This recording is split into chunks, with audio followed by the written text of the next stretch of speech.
বেলা 12টার আগেই ধর্মতলা চত্বরে হাজির তৃণমূলের হুগলির সাংসদ তথা অভিনেত্রী রচনা বন্দ্যোপাধ্যায়। দলনেত্রীর জন্য তখন অপেক্ষায় দাঁড়িয়ে অভিনেত্রী। টলিউডের আরও অভিনেতা অভিনেত্রী একে একে আসছেন ধর্মতলায় সমাবেশে যোগ দিতে। এবার 21-এর মঞ্চে ওঠার আগে বাংলা ও বাঙালি নিয়ে সুর চড়ালেন অভিনেত্রী।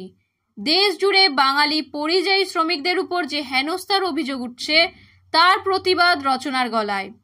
এক প্রশ্নের জবাবে সাংসদ বলেন, মাঝে মাঝে এসব দেখে ভাষা হারিয়ে ফেলি। আমরা বাঙালি, বাংলা আমার মাতৃভাষা। আমাদের বাংলা থেকে কত মনীষী এই দেশকে গর্বিত করেছেন।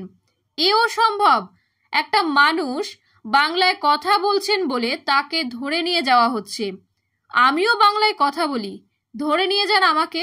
আমি বলবো বাঙালি এর উত্তর দেবে।